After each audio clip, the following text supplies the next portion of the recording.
राजा बेटा जी और बाजा बेटा जी, जब लोगों को एक रिक्वेस्ट है कि आप एक बार प्यारी सी स्माइल आपके चेहरे पर लेकर तो आइए। एक बार स्माइल आएगी तो अपना काम भी फटाफट होएगा और अपन आगे भी भागेंगे धनाधन धनाधन धनाधन।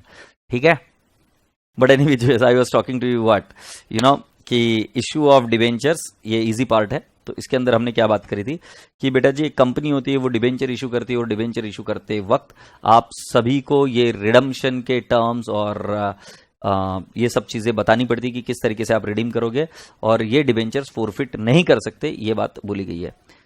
तो अब आगे हम चले, तब हमने क्या बताया था कि बेटा जी ये जो लोन है ये दो तरीके से, तीन तरीके से इशू हो सकता है। It can be issued at par, it can be issued at premium and it can be issued at what I can say at discount. ये बच्चा क्या बोल रहा है? हाँ सर पता है, आपने क्लीन शेव करी थी जी। अरे हाँ, बहुत बिल्कुल बेकार दिखा था। तो मैंने बताया था it can be issued at par, it can be issued at premium, it can be issued at discount. तो जब मैंने तीन चीजें बताई थी तो इसके अंदर मैंने आपको बताया था कि ध्यान रहे कि बेटा जी इसके अंदर पहले आप इशू की एंट्री कर लीजिए। जैसे इशूड एट पार होगा तो cash oblique bank to dash percentage debenture, बात खत्म। इशूड एट प्रीमियम होगा तो cash oblique bank to dash percentage debenture to securities premium, और इशूड एट डिस्काउंट होगा तो एंट्री होगी cash oblique bank discount to dash percentage debenture. समझे कुछ? Cash oblique bank discount to dash percentage debenture. फिर मैं आपको अगले स्टेप पर ले गया और मैंने बताया था कि बेटा जी यदि इनका रिडम्पशन एट पार रहा तो एंट्री में कोई बदलाव नहीं, जैसी एंट्री थी वैसे ही रसगुल्ले एंट्री कंटिन्यू हो जाएगी। बट अगर रिडम्पशन एट प्रीमियम रहा तो उस केस में आपको और एक एंट्री मारनी पड़ेगी और वो है loss on issue of debenture to premium on redemption of debenture. Agreed? So राजा बेटा जी यहां तक जब बात हो गई है तो अब हम आगे चलते हैं। Loss on issue of debenture. Loss on issue of debenture का क्या किया जाता है, ये आपके मन में ख्याल चल रहे थे। तो मैंने बताया कि बेटा जी यदि आप किसी व्यक्ति को ज्यादा पैसे देते हो तो वो क्या है, तो तुमने मुझे बताया कि सर वो इंटरेस्ट है, इंटरेस्ट है, इंटरेस्ट है। तो फिर मैंने आपको बताया कि बेटा जी यदि ऐसा करते हैं कि वो लॉस ऑन इश्यू क्यों होता है, मैंने आपको ये भी बताया कि लॉयल्टी फैक्टर के मद्देनजर कंपनी उनको प्रीमियम पर पैसा लास्ट में देती है रिडम्पशन के वक्त। सो फिर मैंने आपको बताया कि जो बेटा loss on issue of debenture जो है it is nothing but it is a name of interest only. नाम लॉस ऑन इश्यू है बट इसका कैरेक्टरिस्टिक्स इंटरेस्ट ही है, और इंटरेस्ट कॉन्सेप्ट फॉलो करता है एक्रूअल का, और उसको हर साल आपको डेबिट करना पड़ता है पी एंड एल अकाउंट को। क्या बोले, सही है कि नहीं? सो बेटा जी जो लॉस ऑन इश्यू है ये कैसे क्लोज होता है? It keeps on getting transfer to the P and L account. तो मैंने एक सिंपल सा तरीका बताया कि अगर कोई व्यक्ति 100 रुपीज की फेस वैल्यू और बोलता है 120 रुपए में आपको दूंगा, हर साल उसको इंटरेस्ट तो 10-10 देना पड़ा ही हमें। अगर अज्यूम करते कि उसका 10% रेट है तो साथ साथ हमने बेटा G P and L two loss भी ट्रांसफर किया एसएलएम बेसिस पर, क्या 5-5 को। आशा करता हूं कि यह बात आपको समझ में आई थी। बट बेटा जी मैंने ऐसे बताया कि यदि कोई व्यक्ति ऐसा है कि जो इंटरेस्ट मतलब लोन लिया 10 लाख रुपए का और वो पेमेंट कर रहा है 2 लाख फर्स्ट ईयर में, तो ये बैलेंस है 8 लाख। 2 लाख पेमेंट किया तो बैलेंस है 6 लाख। 2 लाख पेमेंट किया तो ये बैलेंस है 4 लाख। 2 लाख पेमेंट किया तो ये बैलेंस है 2 लाख, और 2 लाख पेमेंट किया तो ये बैलेंस रहा 0। सो बेटा जी उसका इंटरेस्ट कितना निकलेगा? अगर मैंने 10 लाख पर 10% के हिसाब से निकाला तो मेरा इंटरेस्ट आएगा राजा बेटा जी, जो बात हुई थी 1,20,000, 96,000, 72,000, 48,000 और 24,000। मैं आप सभी बच्चों से पूछना चाहता हूं कि क्या बेटा जी ये बात आपको समझ में आई क्या? 1,20,000 प्लस 96,000 प्लस 72,000, ये मैं टोटल ले रहा हूं सिर्फ, बट मुझे बताओ कि क्या ये इंटरेस्ट बराबर है क्या नहीं? 24। तो टोटल इंटरेस्ट मैंने इधर लिख के रखा इस 3,60,000। टोटल इंटरेस्ट मैंने लिख के रखा 3,60,000। मुझे बता दीजिए क्या आपको ये बात यहां तक समझ में आई हुई है क्या? ये केस स्टडी 2 हम डिस्कस कर रहे हैं और बहुत इंटरेस्टिंग केस स्टडी, कोई दिक्कत नहीं है। ठीक है, तो जल्दी से मुझे बताइए क्या आपको यहां तक बात समझ में आई क्या?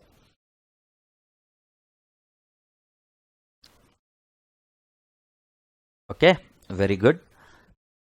सो बेटा जी अब मैं आपको इंटरेस्टिंग बात बता रहा हूं। सपोज मान लो एग्जामिनर ने हमको सिर्फ दिया 3,60,000 और हमें एग्जामिनर बोलेगा कि बेटा जी हमारा पहले साल बैलेंस रहेगा 10 लाख, फिर बोलेगा 8 लाख, फिर बोलेगा 6 लाख, फिर बोलेगा 2 लाख, राइट?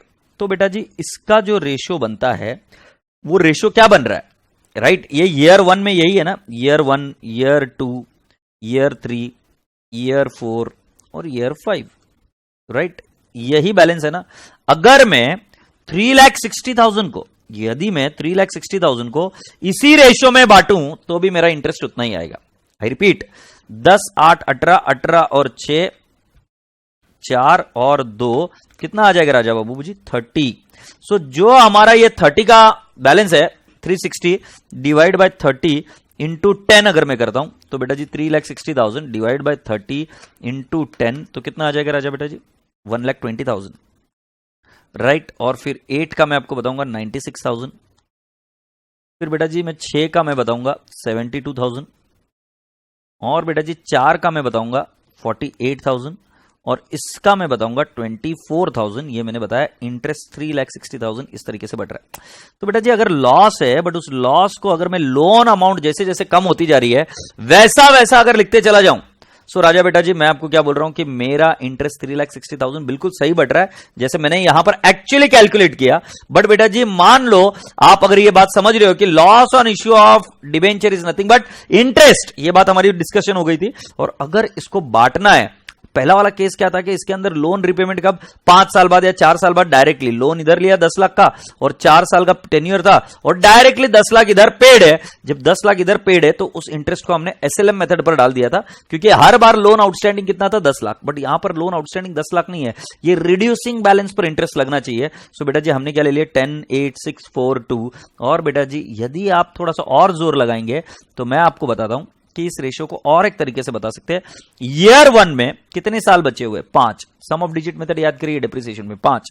ईयर 2 में कितने साल बचे 4, ईयर 3 में कितने साल बचे 3, राइट। ईयर 4 में कितने साल बचे 2, और ईयर 5 में कितने साल बचे 1। अगर आप इसकी टोटल लेंगे तो 5 4 9 9 3 12 12 2 और ये हो गया 15। अगर आप 3,60,000 को डिवाइड बाय 15 करेंगे इंटू 5 करेंगे तो लो जी ये भी आ गया 1,20,000, और ये लो जी ये आ गया 96,000, और ये आ गया 72,000, ये आ गया 48,000, और ये आ गया 24,000। तो कुल मिलाकर बोलने का तात्पर्य ये बेटा जी इस मेथड को उन्होंने नाम दे दिया सम ऑफ डिजिट्स मेथड। अरे काय का सम ऑफ डिजिट्स मेथड यार, तुम ये बोलो ना सीधा सीधा बच्चों को कि जितना लोन अमाउंट आउटस्टैंडिंग है उस रेशियो में अगर हम टोटल लॉस को बांट देंगे तो समझ लेना कि इंटरेस्ट बढ़ रहा है। तो मैंने क्या केस स्टडी को अगर मैं स्वरूप में पूरा समझाऊं अच्छे से तो मैंने क्या बताया कि टोटल लॉस हमारा मान लेते हैं, टोटल इंटरेस्ट है हमारा 3,60,000, और इस टोटल इंटरेस्ट 3,60,000 को मैं किस नाम से जान सकता हूं, मैं इसको जान सकता हूं कि सर जी ये और कुछ नहीं, ये तो loss on issue of debenture. अब loss on issue of debenture के लिए वो इंटरेस्ट का ट्रीटमेंट किस नजाकत के साथ बताते हैं, वो बोलते हैं कि एक काम करो इसको जो लोन आउटस्टैंडिंग है उस अमाउंट से डिस्ट्रीब्यूट कर दो, राइट। सो वो 10, 8, 6, 4, 2 के बेसिस पर जब आप करते हो तो आपको यही आंसर मिलता है। और अगर आप इसको सम ऑफ डिजिट से करो, सम ऑफ डिजिट हर बार एप्लीकेबल नहीं होगा क्योंकि अगर मान लो पहले साल 2 लाख पेमेंट किया, दूसरे साल 3 लाख किया, उसके अगले साल 5 लाख पेमेंट किया, तो फिर ये मेथड नहीं चलेगा sum of digits. Sum of digits method क्या हर साल यूनिफॉर्म अमाउंट पे कर रहे हैं, तो सम ऑफ डिजिट्स में बेटा जी हमारा रेशियो आएगा 5 4 3 2 1। It's as simple as that. और अगर आपको रेशियो नहीं भी जमे ना सर, मैं आपको क्या बोलता हूं लोन अमाउंट आउटस्टैंडिंग कितनी है, पूरे साल भर लोन अमाउंट आउटस्टैंडिंग कितनी है उसका रेशियो निकाल लो, आपका आंसर आ जाएगा। सो 2 मुद्दों पर बात करी कि बेटा जी 2 चीज है। पहला पॉइंट ये समझाया मैंने कि loss on issue is nothing but interest, ये कल बताई थी मैंने चीज, और ये इंटरेस्ट कहां जाके हिट करेगा, तो ये इंटरेस्ट जाके हिट करेगा P&L अकाउंट को। यहां तक अपनी फर्स्ट बात हुई, राइट। सो उसकी एंट्री होती है P&L account debit to loss on issue of debenture. First point very clear, thumbs up sir. Second point इसके अंदर मैंने आपको क्या सिखाया कि राजा बेटा जी यदि आप बात क्लियर पकड़ने की कोशिश कर रहे हो तो बात यह है कि जो कोई भी आपका लॉस है वो मतलब P&L अकाउंट में ट्रांसफर करने के 2 तरीके, one is SLM। But SLM कब यूज करोगे, जब एक पॉइंट से लोन लिया और वो लोन रिपेमेंट होगा डायरेक्टली 4 साल बाद, 5 साल बाद, 3 साल बाद, डायरेक्टली, बीच में कुछ भी पेमेंट नहीं होगा, तो SLM से बांट दो लॉस को। बट जब आप धीरे धीरे धीरे धीरे पेमेंट कर रहे हो तब आपको कौन सा वाला मेथड यूज करना चाहिए बेटा जी, रिड्यूसिंग बैलेंस मेथड। तो रिड्यूसिंग बैलेंस में हम क्या करते हैं, मैंने पहले केस स्टडी में बताया था कि इंटरेस्ट कैसे बटेगा, फिर उसी चीज को लोन आउटस्टैंडिंग अमाउंट में बताया और उसी चीज को सम ऑफ डिजिट्स मेथड से बताया। तो आप बोले कि अरे साला सभी से आंसर सेम आ रहा है, तो इंस्टीट्यूट ने उसको नया नाम दे दिया sum of digits method. But बेटा जी it is as simple as that कि जितना लोन अमाउंट आउटस्टैंडिंग है उस साल में उसके बेसिस पर उस लॉस को बांटना होता है, ऐसी वाली बात है। तो आप मुझे जल्दी से बताइए क्या आपके दिमाग में, जहन में ये वाली बात क्लियर हो गई है क्या? यदि हां तो बहुत बढ़िया, नहीं तो आपके क्वेश्चन को प्रकट करिए मेरे सामने, मैं उनको सॉल्व करने की कोशिश करूंगा, राइट। तो जल्दी से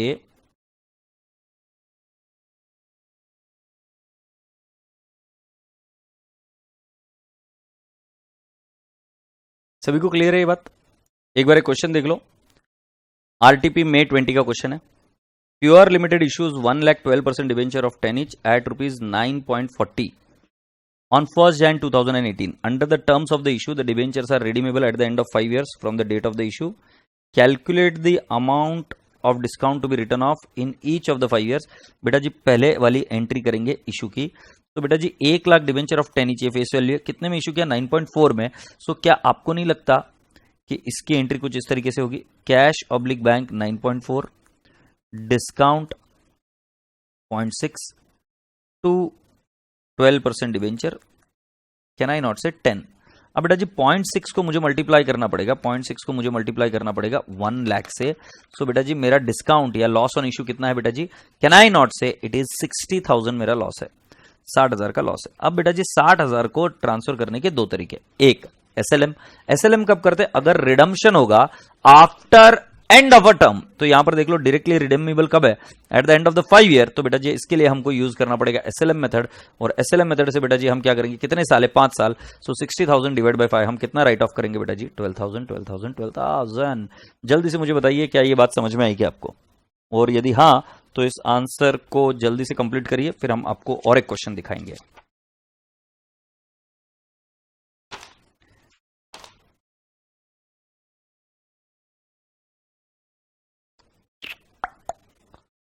न तड़पन रवैये रे।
सर ऐसे क्वेश्चन में जर्नल एंट्रीज भी आती है क्या? आ सकती है बेटा जी। एंट्री एकदम सिंपल है, P and L account debit to loss on issue of debenture, that's it. और हर बार हम कितनी कर देंगे? 12,000 की एंट्री कर देंगे, ठीक है। अब मैं आपसे अगली चीज बता रहा हूं बेटा जी, ये कंप्लीट कर दिया क्या मुझे बताओ? पहले मैं पूछना भूल गया, ये जल्दी से कंप्लीट करो और फिर हम आगे बढ़ेंगे। हम आपसे अनुरोध करते हैं कि इसको पहले कंप्लीट करिए आप, उसके बाद में हम आगे जाएंगे।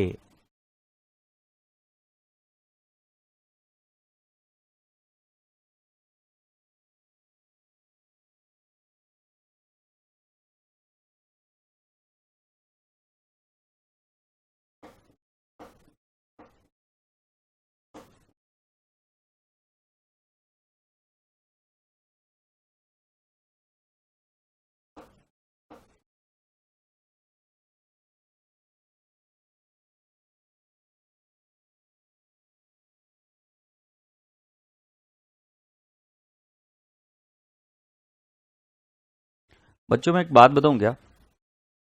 तुम कल जो चीज हुई, राइट, उसका मतलब ये नहीं क्या था कि तुम सारे लोग गलत थे। मैं सिर्फ आपको इतनी सी बात बोलता हूं कि बेटा जी जब जो चीज जरूरी हो उसके हिसाब से आपने क्वेश्चन पूछना चाहिए। अब जरूरी है मतलब कि क्या तुम ऐसा किसी को भी कुछ गलत चीज नहीं पूछ सकते, राइट? जो चीज चल रही है उसके ऊपर पूछते करते तो ठीक रहता। अभी आज जबरदस्ती अपना एक दिन से सिलेबस बढ़ गया है, अभी ये टॉपिक खत्म होने के बाद में आज अपना क्लास खत्म हो जाएगा, तो जबरदस्ती एक दिन की वजह से सिलेबस बढ़ा, और कल आसानी से कंप्लीट हो सकता था, ये हम रिदम में थे। तो मैं आपको सिर्फ इतना बता रहा हूँ कि मैं क्वेश्चन पूछने से मना नहीं करता हूँ यार, क्वेश्चन मुझे जितने चाहे वो पूछो। आपका हमेशा मैं चैट ऑन रखता हूँ, चैट को कभी बंद नहीं करता, but at the same time यार तुम्हारी भी तो कुछ जिम्मेदारी है ना। मैं वही बता रहा हूँ कि आप इस तरीके से कुछ भी पूछते हो करते हो और वो सब चीजें रिकॉर्ड होती है इसके बीच में, तो कितना खराब लगता है ना कि भाई ये बच्चे क्या है कि इनको पढ़ा रहा हूँ और फिर इसके बीच में ये बोलते हैं कि भाई हमको छोड़ दो या फिर हमारा लेक्चर कब तक चलेगा। सब चीज बताने के बावजूद भी अगर आप ये चीज करते हो तो फिर गलत है ना, गड़बड़ है। बस वो उतनी सी बात बोल रहा हूँ। यदि फिर भी आपको लगता है कि मैं गलत हूं तो भाई फिर आपका हुक्म सर आंखों पर सरकार, फिर उसमें हम ज्यादा कुछ कर नहीं सकते बेटा। मुझे ऐसा जेन्युइनली लगता है कि कल थोड़ी सी और मैच्योरिटी आप दिखा सकते थे, ऐसा मुझे लगता है।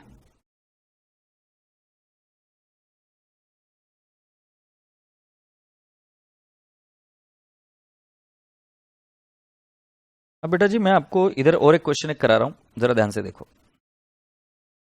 क्योंकि अभी आज किसी को अच्छा नहीं लग रहा, मुझे भी अच्छा नहीं लग रहा है कि आप मैसेजेस का रिप्लाई नहीं कर रहे हो हर रोज जैसे करते हो वैसे। आज चुपचाप आराम से ध्यान से बैठे हो, बट ये मेरा मकसद नहीं था। This was not what I wanted. अब तो मतलब क्या है कि बैच खत्म होने को है और शायद ये आज लास्ट सेकंड लेक्चर है, और जब लास्ट सेकंड लेक्चर है और उसके बाद में कि मतलब मैं भी एकदम खट्टे दिल से जाऊंगा, आप भी खट्टे दिल से जाओगे, ये उचित नहीं है। मतलब मेरा ये मकसद कभी नहीं था। बट मुझे ऐसा लगता है कि यार कल बहुत इजीली मैनेज की जा सकती थी चीजें, जबरदस्ती उकसाया गया है। सामने वाला आदमी शांत था, उसको जबरदस्ती उकसाया गया, मुझे ऐसा लगता है।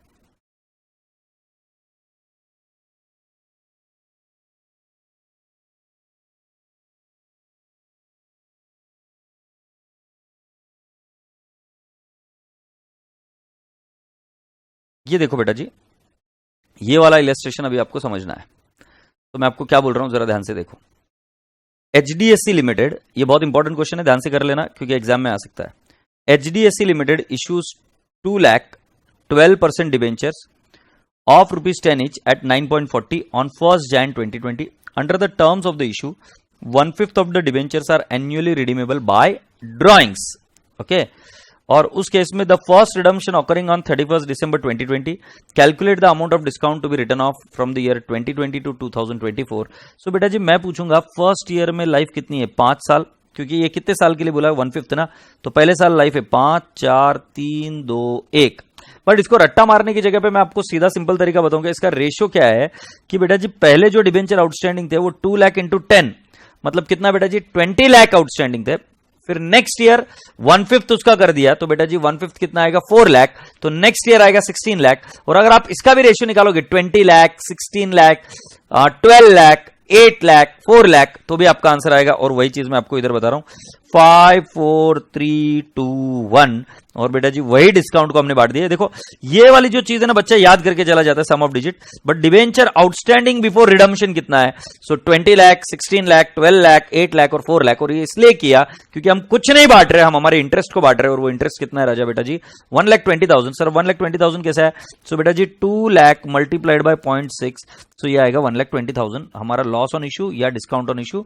और इस डिस्काउंट को आप इस तरीके से बांटोगे 40, 32, 24, 16, 8,000 एंड इट इज 1,20,000। जल्दी से मुझे बता दीजिए क्या ये चीज समझ में आ गई क्या? यदि समझ में आ गई तो फिर मैं आपको आगे लिए चलूंगा। आशा करता हूं कि आपको सम ऑफ डिजिट्स मेथड और ये वाला मेथड भी समझ में आ गया है, राइट? तो ये केस स्टडी नंबर 2 के बेसिस पर है, बट इसका सबसे सिंपल तरीका क्या है पता है क्या, कि ये यहां पर 20, 16, 12 लाख और इस तरीके से लिखिए।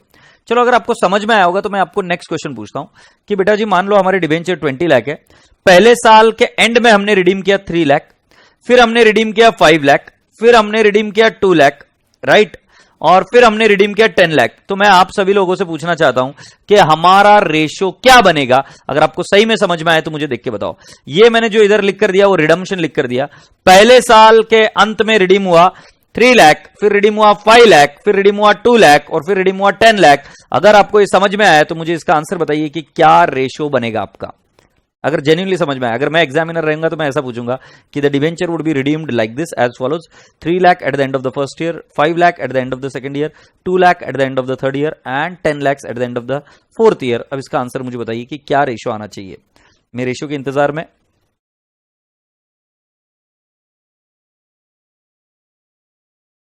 जिए तो जिए कैसे बिन आपके।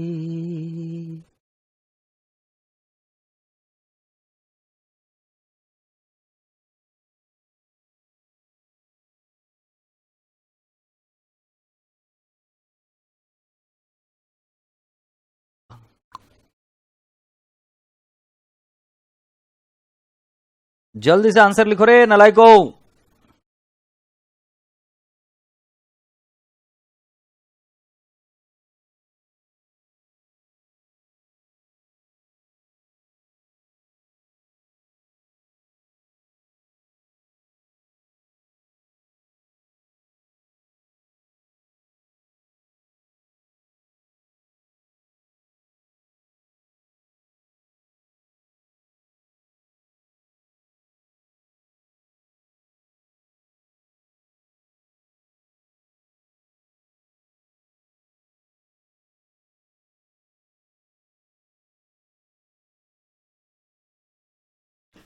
श्याम पटेल बोल रहे 20:3:5:2:10। मुझे लगता है उत्तर गलत है ये। श्याम पटेल बाबा उत्तर गलत है, बकवास आंसर है, बकवास। गधेड़े हो गधेड़े, एक नंबर के।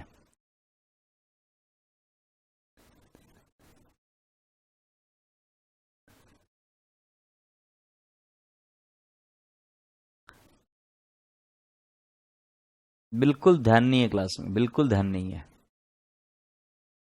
And this is all wrong answer. I am still waiting for the right answer to come up.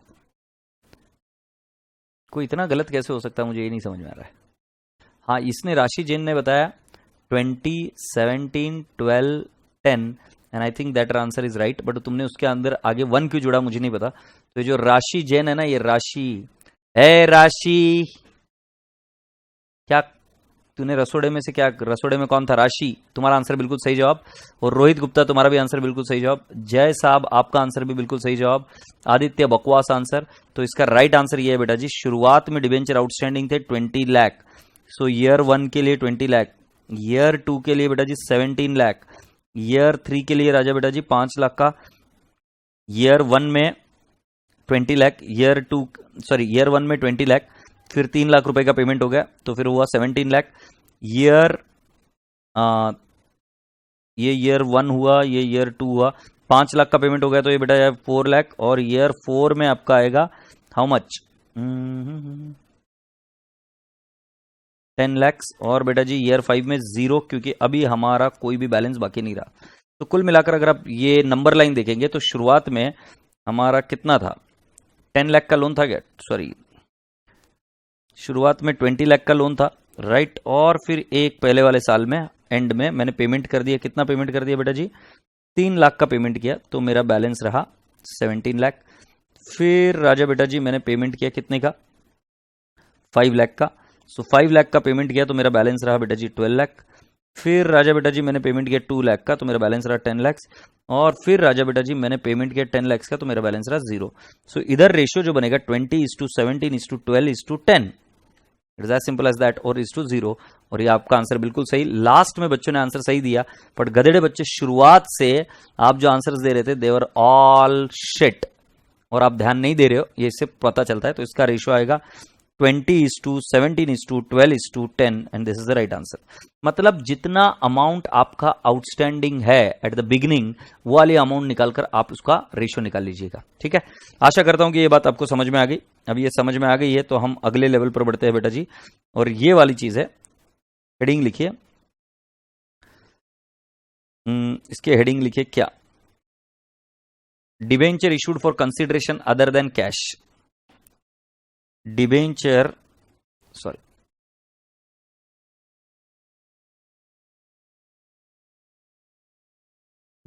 issued for consideration other than cash. Debentures issued for consideration other than cash. बेटा मुझे एक बात बताओ, क्या हमारा gold कोई asset नहीं है क्या? गोल्ड भी एसेट है, लैंड एंड बिल्डिंग भी एसेट है, फिक्स्ड एसेट भी एसेट है। सो बेटा जी अभी तक हम एंट्री क्या कर रहे थे, कैश टू डिबेंचर। बट बेटा जी ये एंट्री ऐसे भी तो हो सकती है, फिक्स्ड एसेट टू डिबेंचर। मतलब बेटा जी हमने फिक्स्ड एसेट एक्वायर की और उसको दिया डिबेंचर, मतलब हमने लाइबिलिटी दी उसको, मतलब हमने लाइबिलिटी स्वीकार की और हमने फिक्स्ड एसेट बाय की। अब फिक्स्ड एसेट की अगर आप बात करेंगे तो ये आता है एज पर AS 10 PPE, और आपका डेप्रिसिएशन टॉपिक में हो गया। इसकी कॉस्ट कभी भी चेंज नहीं होगी, इसकी कॉस्ट कभी भी चेंज नहीं होगी, एग्रीड। बट जो डिबेंचर इश्यू होने वाला है, तो मैं आपको बताता हूं कि मान लो आपने फिक्स्ड एसेट बाय की कितने में, 5 लाख रुपए में, एग्रीड। और आप उसको डिबेंचर इश्यू कर रहे हो, राइट, एट पार 100 रुपीज में, या आप उसको डिबेंचर इशू कर रहे हो एट प्रीमियम 125 में, या आप उसको इशू कर रहे हो एट डिस्काउंट ₹75 में, राइट। एक सेकेंड,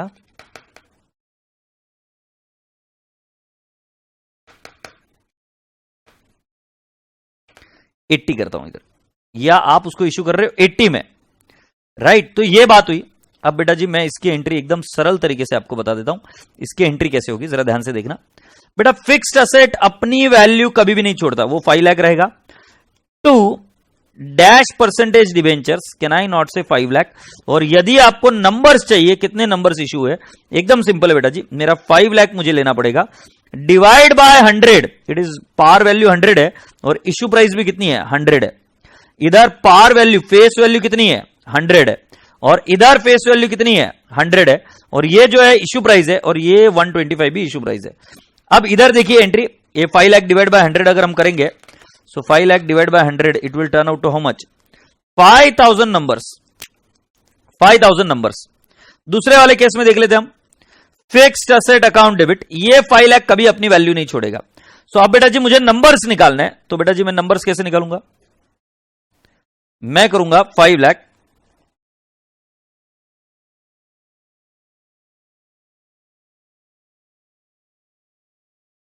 सो मैं क्या करूंगा, मैं लूंगा 5 lakh divide bye I shall do 125।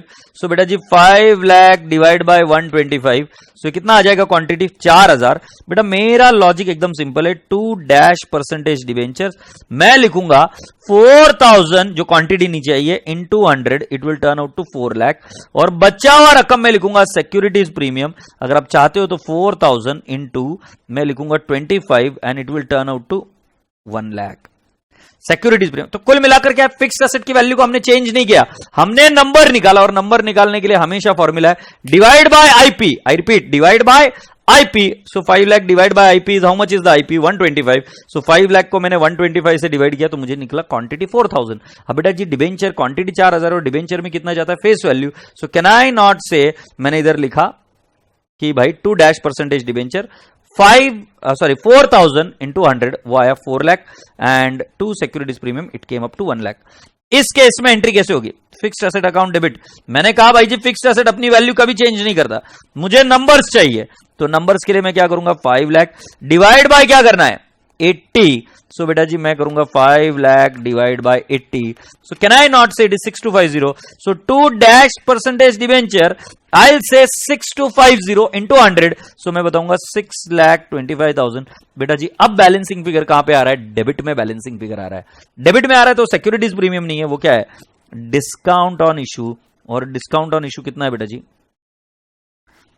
Discount on issue can I not write down, it will be equal to 1.25 lakh. आशा करता हूं कि आपको ये चीज समझ में आई। तो इधर गेम किस पर खेला बेटा जी, मैंने गेम सिंपल खेला कि बेटा जी हमेशा डिवाइड बाय आईपी कर क्वांटिटी निकाल दो, फिक्स्ड एसेट की कॉस्ट को चेंज मत करो, fixed asset will remain as it is. 2 dash percentage debentures quantity in the face value, balancing figure credit में तो सिक्योरिटीज प्रीमियम, बैलेंसिंग फिगर डेबिट में तो डिस्काउंट आएगा। ये इस तरीके से एंट्री करते हैं। तो जल्दी से मुझे इत्तला करिएगा कि क्या आपके जहन में ये बात पहुंच गई है क्या, मैं आपके आंसर के लिए वेट कर रहा हूं, तो जल्दी से मुझे बताइए कि क्या आपको ये चीज समझ में आ गई है क्या। I am still waiting for your answer. Okay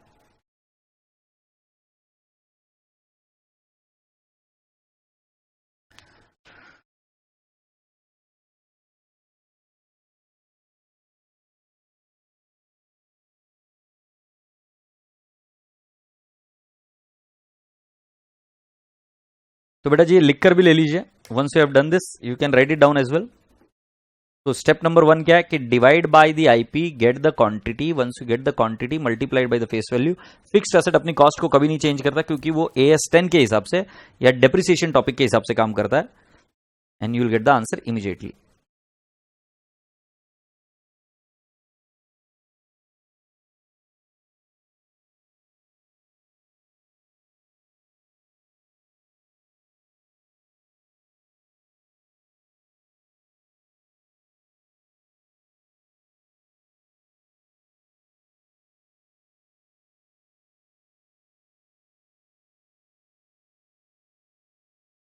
done, ये लिखकर हो जाने के बाद में एक बार बता देना, डन कर देना, so that we can go ahead.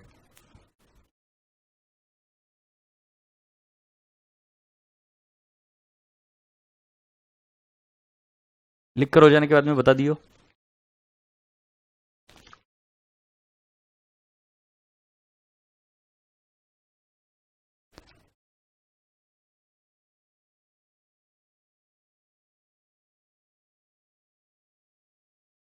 Alright perfect, let's go on.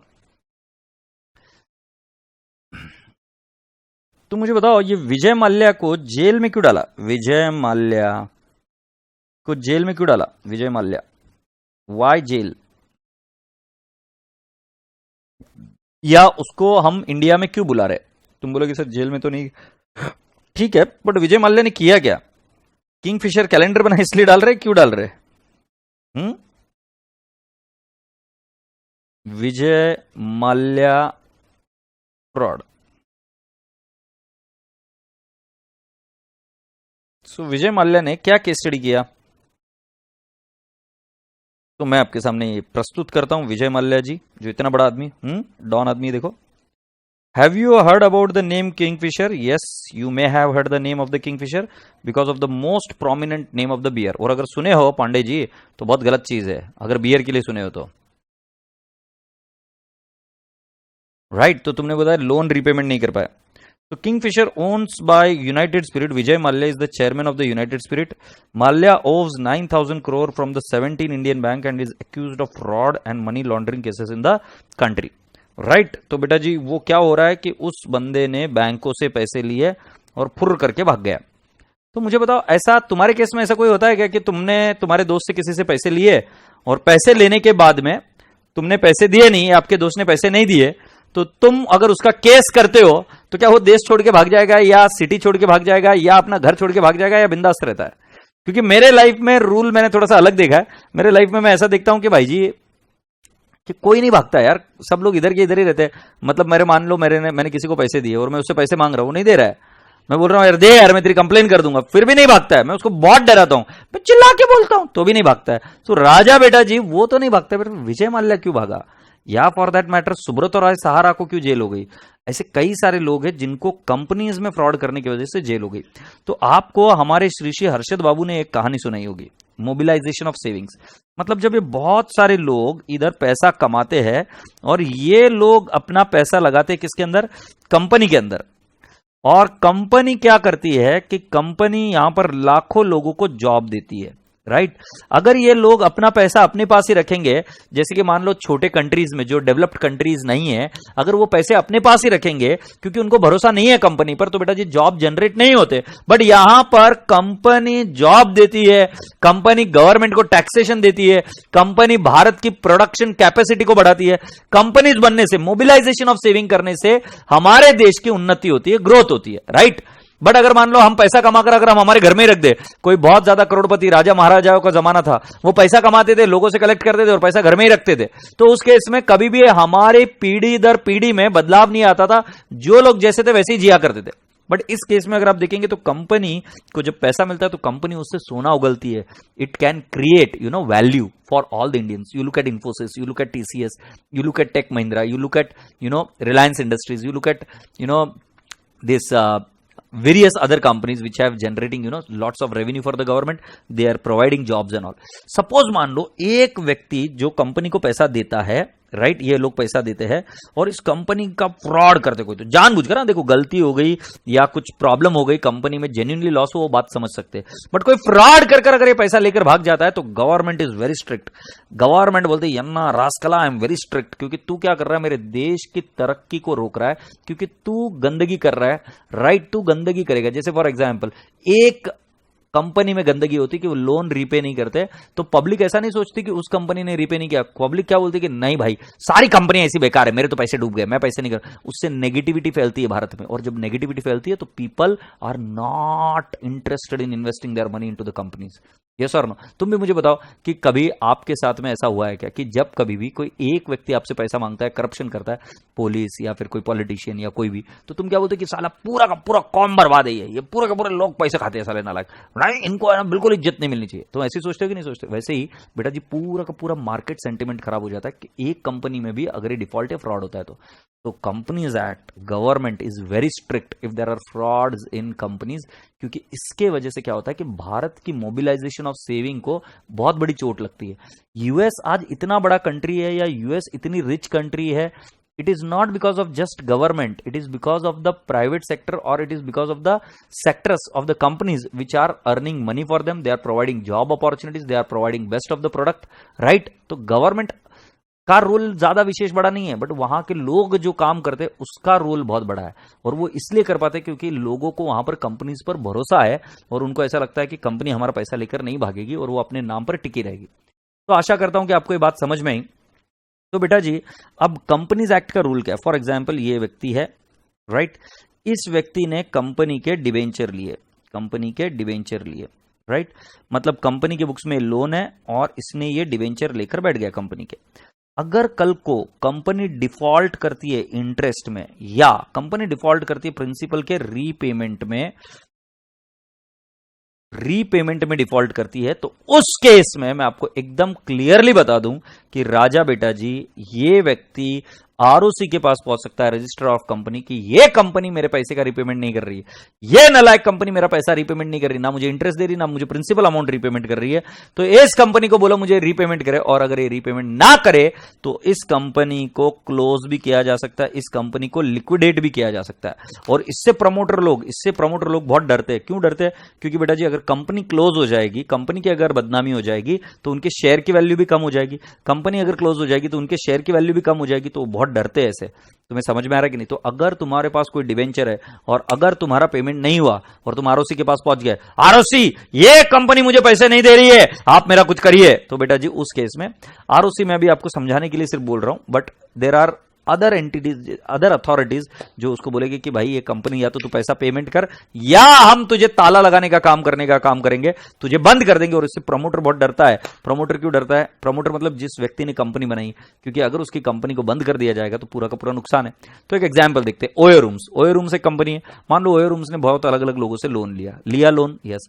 अब मान लो कल को ये लोन का रीपेमेंट नहीं कर रहे, मतलब उन्होंने डिबेंचर्स इशू किए थे, वो डिबेंचर्स का रीपेमेंट टाइम पर नहीं कर रहे, तो हम क्या करेंगे? हम पहुंच जाएंगे भाई जी लिक्विडेशन बोर्ड के पास, राइट, और उनको बोलेंगे, इंसॉल्वेंसी बोर्ड को, अरे भाई ये पैसा नहीं दे रहा है मेरा, तो उसको बोलेंगे चलो इसको बंद करो। फिर बंद करेंगे तो नुकसान तुम्हारा तो हो रहा है, बट ओनर का भी तो नुकसान हो रहा है। ओनर अब कंपनी कंटिन्यू नहीं कर पा रहा है। तो इस चीज को मद्देनजर रखते हुए मैं आपको बताता हूं कि बैंक इस पूरी की पूरी चीज को एक चाल के तौर पर यूज करती है, राइट। आशा करता हूं कि ये बात समझ में आई आपको। जल्दी से मुझे बताइए कि क्या ये बात समझ में आई क्या नहीं आई, कि जो मैं अभी आपको बताया वो कंपनीज एक्ट के हिसाब से प्रोविजन बहुत ज्यादा स्ट्रिक्ट है, ऐसा मैंने बताया। तो अब मैं आपको बता रहा हूं कि एक कंपनी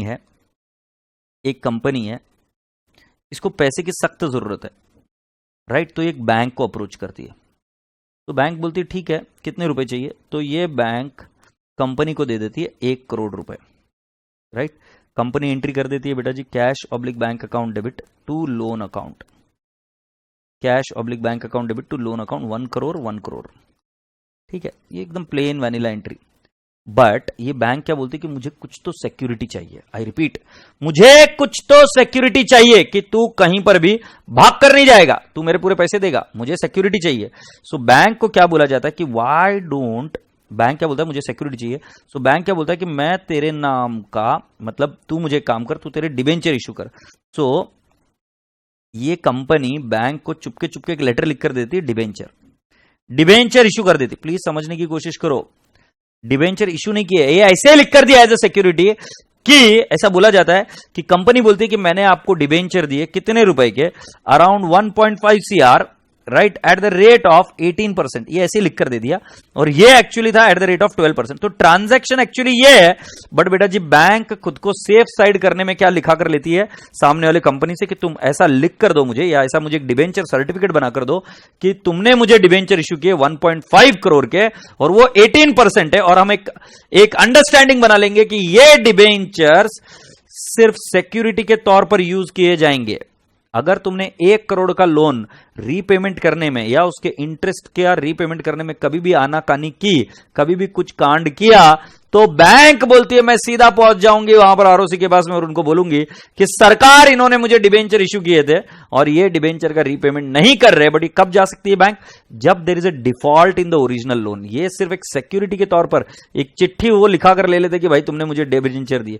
तुम्हें याद नहीं है कि कई बार जब हम किसी व्यक्ति को लोन देते हैं तो उससे चेक लिखवा कर लेते हैं। अब तुम तो छोटे, तुमको क्या पता ही रहेगी ये चीज, बट जनरली ऐसे करके लेते कि लिखवा कर ले लेते हैं कि ये चेक है। और फिर बेटा जी जब आप वो चेक डिपॉजिट नहीं करते हो, ये तुम्हारे पास सिक्योरिटी के तौर पर रहता है कि भाई जी अगर उस सामने वाले आदमी ने टाइम पर पेमेंट नहीं किया तो हम ये चेक डिपॉजिट कर देंगे और उस पर चेक बाउंस का केस डाल देंगे।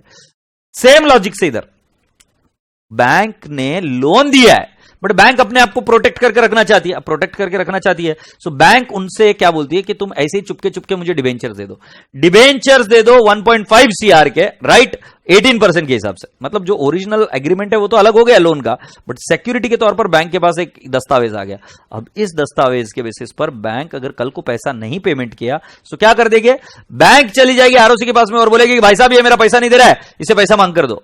और बेटा जी वो आरओसी बोलेगी कि तुमने तो डिबेंचर इशू किया, पैसा दो। तो प्लीज समझने की कोशिश करो इसकी एंट्री क्या होती है। तो इसकी एंट्री होती है कंपनी की बुक्स में, debenture suspense account debit to dash percentage debentures and I will write down 1.5 CR. 1.5 CR, ध्यान रहे ये सिर्फ बुक एंट्री है। I repeat, this is only book entry. It is called as collateral security, this is only book entry. इस पर कभी भी interest नहीं दिया जाता। आई रिपीट, इस पर कभी भी इंटरेस्ट नहीं दिया जाता। इंटरेस्ट नहीं दिया जाता।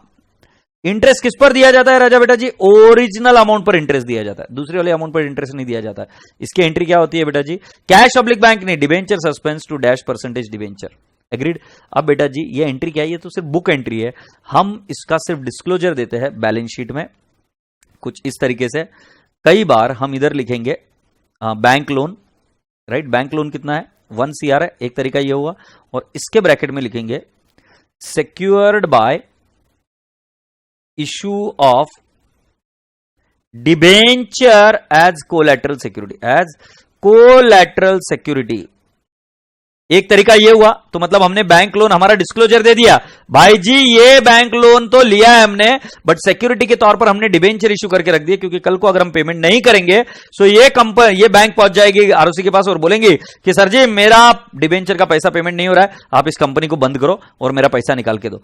दूसरा तरीका यह है इस एंट्री को दिखाने का कि आप इधर लिखोगे बैंक लोन तो लिखोगे ही लिखोगे, और साथ साथ और एक एंट्री करोगे क्या, डैश परसेंटेज डिबेंचर, राइट, कितना लिखोगे 1.5 सीआर। और आप इधर दिखा सकते हो डिबेंचर सस्पेंस अकाउंट, या तो असेट साइड में या डिबेंचर में से लेस कर दिखा सकते हो 1.5 सीआर। अभी के लिए मैं फिलहाल के लिए आपको ऐसे दिखा रहा हूं कि बैलेंस शीट असेट साइड में आप डिबेंचर सस्पेंस अकाउंट बता देते हो। अब बेटा जी ये सिर्फ एक बुक एंट्री है, सिर्फ टू शो दैट कि हमने डिबेंचर भी इशू किए। डिस्क्लोजर तो देना पड़ेगा ना, कल को अगर रीपेमेंट हो जाता है, बैंक लोन का रीपेमेंट हो जाता है, तो आपको सिंपली इस एंट्री को उल्टा कर देना है। डिबेंचर सस्पेंस टू डिबेंचर जो एंट्री थी, अब उसकी एंट्री हो जाएगी dash percentage debenture to debenture suspense account. ये बुक एंट्री है, इस पर कोई इंटरेस्ट नहीं दिया जाएगा, इसका कोई रिडम्पशन वैल्यू नहीं है। अपेक्षा करता हूं कि आप इस बात को समझ गए हो। मुझे देखकर बताइए क्या आपके दिमाग में, जहन में ये बात पहुंच गई है क्या?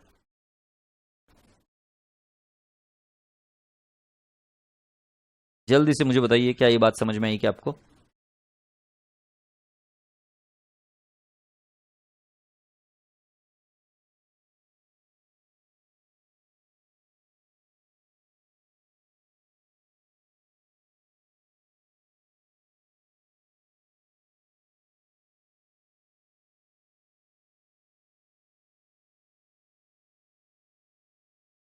बेटा जी एक बार एक क्वेश्चन देख लो।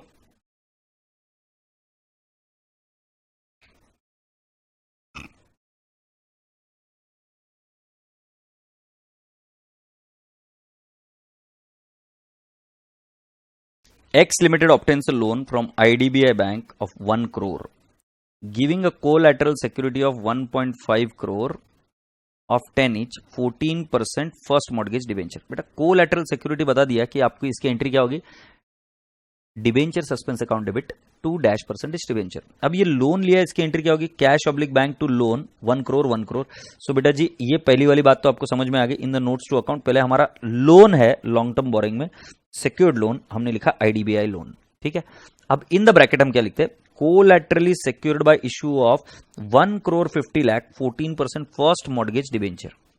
मतलब हमने दिया ना 1.5 करोड़ के डिबेंचर दिया 14%, इस पर कोई इंटरेस्ट पेमेंट नहीं किया जाएगा, इसका कोई रिडम्पशन नहीं होने वाला, ये सिर्फ सिक्योरिटी के तौर पर इशू किया गया। मेथड नंबर 2 में क्या करते हैं हम एंट्री करते हैं debenture suspense account debit to dash percentage debenture. मतलब एक तरीका क्या हुआ मेथड नंबर 1, जिसके अंदर हम डायरेक्टली इस लोन के यहां पर ही दिखा दे कि भाई जी इसका सिक्योरिटी में के तौर पर हमने डिबेंचर दिए, क्योंकि at the end of the day book entry थी। दूसरा तरीका क्या है कि नहीं, हम एक्चुअली एंट्री करेंगे debenture suspense to dash percentage debenture. इसका प्रेजेंटेशन कैसे होता है जरा ध्यान से देखिए। इधर लॉन्ग टर्म बोरिंग तो दिखाई हमने, राइट, अभी इधर लॉन्ग टर्म बोरिंग, और उसके साथ साथ अगर आप यहां पर देखेंगे सो मेरा सिक्योर्ड लोन दिखेगा आईडीबीआई लोन 1 करोड़ और 14% first mortgage debenture 1 crore 50 lakh. So अब मेरा लाइबिलिटी 2 करोड़ 50 लाख दिख रहा है, और अदर नॉन करंट असेट मतलब असेट साइड में मैं दिखाऊंगा debenture suspense account 1 crore 50 lakh. यदि आप थोड़ा सा ध्यान देंगे इधर, सो देखो मैंने भी ऐसे ही दिखाया था, बैंक लोन तो 1 करोड़ का 1 करोड़ है, राइट। सो एक है 1 करोड़ के नीचे लिख दो कि भाई हमने कोलैटरल सिक्योरिटी इशू किया है। दूसरा क्या है कि 1 करोड़ लिखो, डिबेंचर भी सेपरेटली लिखो, और debenture suspense account asset side में लिखो। तो उन्होंने वही तो चीज की है बेटा जी। उन्होंने क्या किया, लाइबिलिटी साइड में उन्होंने बोरिंग्स बता दी 2 करोड़ 50 लाख, मतलब इसका ब्रेकअप है 1 करोड़ और 1.5 सीआर। एग्रीड। और यही चीज उन्होंने नॉन करंट असेट में दिखा दी है बेटा जी, debenture suspense account 1 crore 50 lakh. Sir ये 1 करोड़ क्या है, ये 1 करोड़ बेटा जी आपने जो फर्स्ट ओरिजिनल लोन लिया था उसके लिए आपको कैश मिली थी ना, वो कैश दिखाई है 1 करोड़ की, और ये बेटा जी हमने यहां पर दिखाया डिबेंचर सस्पेंस अकाउंट। तो जब आप इसका नीचे ब्रेकअप देखते हो तो आपको इधर देखने को मिलता है कि ये डिबेंचर सस्पेंस अकाउंट बोलकर दिखाया 1 करोड़ 50 लाख। मैं आप सभी बच्चों से एक विनती करना चाहता हूं, राजा बेटा जी प्लीज कंपनी फाइनल अकाउंट का क्या बोलते हैं उसको, जो फॉर्मेट है वो प्लीज रिवाइज करके जाना, और कंपनी फाइनल अकाउंट का फॉर्मेट आपको आना चाहिए, ऐसा मैं अज्यूम कर चल रहा हूं, आपको आना चाहिए, राइट।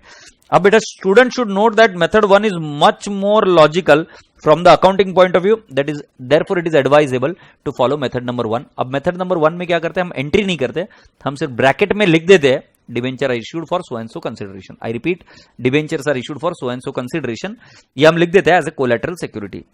मुझे जल्दी से बताइए क्या ये बात समझ में आई क्या, नहीं तो फिर हम दोबारा इसको देखने की कोशिश करेंगे। जल्दी से बताइए मुझे ये बात समझ में आई क्या नहीं आई।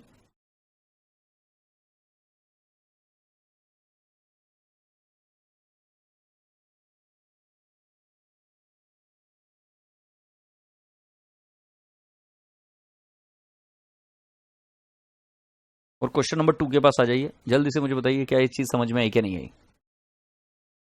आज तुम्हें पढ़ने में तो बहुत मजा आ रहा होगा, आज बिल्कुल मस्ती नहीं कुछ नहीं, आज अच्छा लग रहा होगा है ना। नलाई को अच्छा नहीं लग रहा मेरे को तो आज पढ़ाने में, मेरे को ऐसा लग रहा है मैं अकेला ही बड़बड़ कर रहा है।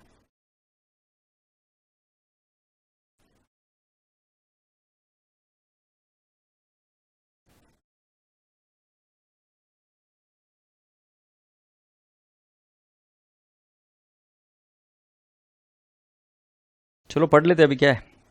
Riya limited issued 20,000 14% debentures of the nominal value of rupees 1 crore. अब बेटा जी नॉमिनल वैल्यू कितनी है इसकी, तो 1 करोड़ है, ठीक है।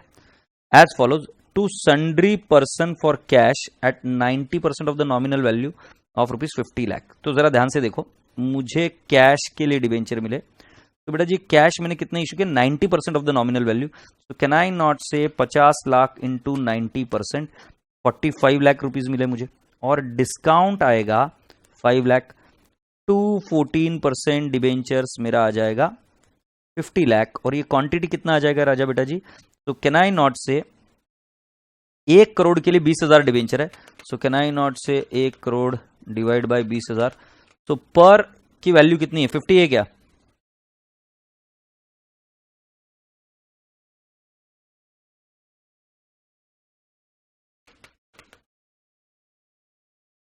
डिवाइड बाय 20, एक की वैल्यू है 500, राइट। और 500 बेटा जी हमने इसका डिस्काउंट ले लिया कितना राजा बेटा जी 10% डिस्काउंट, मतलब 50 रुपए के डिस्काउंट पर। अब मैं 50 लाख डिवाइड बाय 500 तो कितना क्वांटिटी आ जाएगा, तो बेटा जी ये आंसर आया मेरा 10,000 मल्टीप्लाइड बाय 500, और ऊपर वाला अमाउंट आ गया 10,000 मल्टीप्लाइड बाय 45। आशा करता हूं कि बात समझ में आई। सर आज सब थोड़े डवे है सर, हमें सुबह से बत्ती मिल रही, क्योंकि और किसने किसने बत्ती दी है, किसने और बत्ती दी है, सब सुना रहे इसलिए कौन कौन सुना है और किसने किसने सुना है बाबू। देखो मैं आपको बात बताऊं क्या, ऐसा कई बार होता है कि हमारे रिश्ते खराब हो जाते हैं किसी के साथ में, ऐसा होता है, बट इसका मतलब ये नहीं कि हम उससे बात करना छोड़ दें या फिर हम बात ना करें। अब जैसे मेरे को भी कल तकलीफ हुई, बट आज आया and I started talking to you people, तो सेम तरीके से you people can also talk, it's so simple. तुमको सिर्फ काम क्या करना है कि सत्सत बुद्धि विवेक बुद्धि को यूज कर कर तुम्हें काम करना है। हम सारे फैकल्टी ये मानकर चलते हैं कि तुम बच्चे हो और तुम शैतानी करोगे, तुम नहीं करोगे तो और कौन करेगा। अब ये तो यार हमको मैच्योरिटी ने सिखा दिया है, बट किसी की इंसल्ट करना, ये मैं सलाह, मतलब ये चीज मुझे स्वीकार नहीं है। अब इंसल्ट करना मतलब क्या, चल कोई और चीज रही और उसके सिलसिले में आप कोई और बात कर रहे तो वो सही नहीं, उचित नहीं है। सर आपसे बात करना छोड़ ही नहीं सकते नलायक को। राज सर ने बत्ती दी, बहुत बढ़िया काम किया।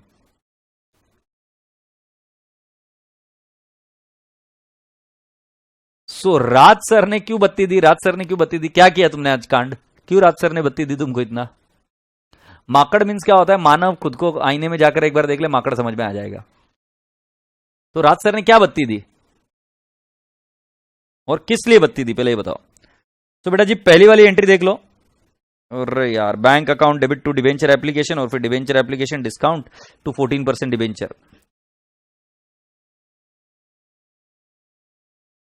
गौरव रहेजा, कल मेरे को 2-3-4 लोगों का फोन आया, मैंने किसी से भी आड़ी टिड़ी बात नहीं की, मैंने बहुत प्रेम से बात की। और ये मेरा स्वरूप है कि मैं गुस्सा होता हूं तो उस समय के लिए, मैं गुस्से को अगर आगे मेरे साथ कंटिन्यू करूं ना तो साला तकलीफ मेरे को ही होगी, तुमको क्या तकलीफ होगी।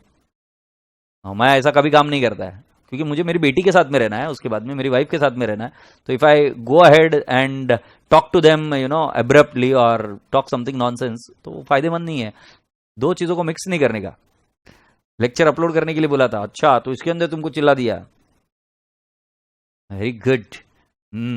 राज सर को फोन किया जाए क्या, राज सर को फोन करूं, ठीक है राज सर को फोन किया जाए। बोलते हैं क्यों मेरे बच्चों को तुम चिल्लाते हो, मेरे बच्चे मेरे क्लास में डरे सहमे बैठे हुए, नलायक राज आउटे, ठीक है।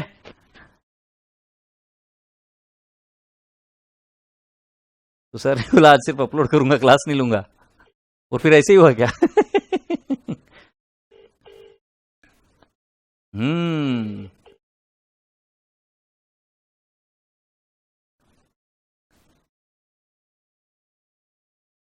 राज बाबू फोन उठाओ यार। हम्म राज बाबू फोन उठाओ।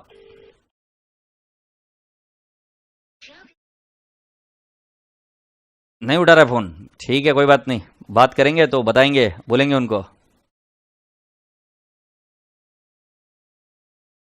राज मुझे बत्ती देगा, अभी राज उतना बड़ा हुआ नहीं है कि मुझे बत्ती दे देगा, समझा कि नहीं। राज मुझे बत्ती नहीं देगा, डोंट वरी। तो सुनिए अभी, अभी नेक्स्ट क्या है, ये पहला वाला तो समझ में आया। अब दूसरा क्या हुआ, हमने फिक्स्ड एसेट बाय किया। फिक्स्ड एसेट हमने कितने की बाय की बेटा जी, 20 लाख की बाय की। तो पहली एंट्री हुई फिक्स्ड एसेट टू वेंडर, एक एग्जांपल बोल रहा हूं। सो बेटा जी फिक्स्ड एसेट तो हमने 20 लाख की बाय की।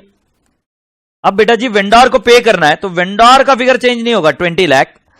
टू करेंगे हम डिबेंचर, नॉमिनल वैल्यू कितनी है बेटा जी 25 लाख, बचा हुआ अमाउंट आ जाएगा डिस्काउंट, और ये कितना आ जाएगा बेटा जी 5 लाख। बोलो तारा रारा, समझ में आई कि नहीं यही बात ध्यान में। ये वाली बात है fixed asset to vendor, vendor discount to debenture account, vendor discount to debenture account. I hope आप सभी लोगों को समझ में आया। तो ये देखो, fixed asset to vendor and vendor discount to 14% debentures, yes और नो, यस। मेरे प्यारे प्यारे रसगुल्ले और सभापतियों, to the banker as a collateral security for loan of ₹20 lakh, nominal value 25 lakh value. So बेटा जी ये 20 लाख की एंट्री क्या है, ये तो लोन लिया, cash oblique bank to loan. Collateral security उसके लिए कितने की दे दी, 25 लाख का डिबेंचर दे दिया। उसकी अगर एंट्री करना चाहो तो एंट्री है debenture suspense account debit 2% debenture 25 lakh. But ध्यान रहे, अगर आप एंट्री नहीं करना चाहो तो भी चलेगा, मेन लोन की ट्रांजैक्शन की एंट्री तो होगी cash oblique bank to loan account. So आप जरा ध्यान से देखिए, मेन ट्रांजैक्शन की लोन की entry bank to loan account, और फिर आगे बोली no entry is made in the books of accounts of the company at the time of making issue of such debenture in the notes to account of balance sheet. The fact that the debenture being issued as collateral security and outstanding are shown by note under the liability secured. आपको ये क्या बता रहा हूं मैं, तुमको ये अगर याद होगा तो मॉड्यूल में हमने पढ़ा था कि आपने मेथड 1 यूज करना। लोन लेने की तो एंट्री करेंगे, बट उसको जो हमने सिक्योरिटी दी वो सिक्योरिटी की हम एंट्री नहीं करेंगे। क्यों नहीं करेंगे बेटा जी, क्योंकि वो बुक एंट्री है, महज एक बुक एंट्री। बट करना चाहो तो एंट्री है डिबेंचर सस्पेंस टू -% डिबेंचर। तुमको अगर याद होगा तो मैंने बता दूं, स्टूडेंट शुड नोट दैट, मतलब तुम्हारी बात कर रहे हैं मेथड नंबर 1 मोर लॉजिकल है। और बेटा जी मेथड नंबर 1 में क्या करते हैं हम, एंट्री करते ही नहीं है, ये है मेथड नंबर 1, ये देख रहे हैं इसके अंदर हम लोन लिखने के बाद में इधर लिख देते कि उसको सिक्योरिटी के रूप में हमने डिवेंचर दिए थे। तो मुझे बताओ राजा बेटा जी, क्या ये बात समझ में आई क्या आपको? अरे मेरे मिर्च मसालो, सो पहली वाली एंट्री में क्या हुआ था, हमने लोगों को डिवेंचर इशू कर दिए थे कैश के लिए, तो हमारी एंट्री हो गई cash oblique bank to debenture application, फिर debenture application account debit, discount account debit to dash percentage debenture. दूसरा वाला हमने फिक्स्ड असेट को बाय किया, तो हमने एंट्री की फिक्स्ड असेट टू वेंडर, और फिर नेक्स्ट एंट्री की vendor discount to dash percentage debenture. और मेरे राजा बेटा जी लास्ट वाली एंट्री है, उसके अंदर हमने मेन लोन की एंट्री की सिर्फ, और जो हमने कोलैटरल सिक्योरिटी के रूप में डिवेंचर दिए उसकी कोई भी एंट्री नहीं की। तो मेरे रसगुल्लो, मेरे मिर्च मसालो, जल्दी से बताओ क्या ये बात समझ में आई क्या नहीं है? और जो आ गई तो इसकी जर्नल एंट्री लिखने की है, तो शुरू कर दो। In the books of Riya company limited journal entries.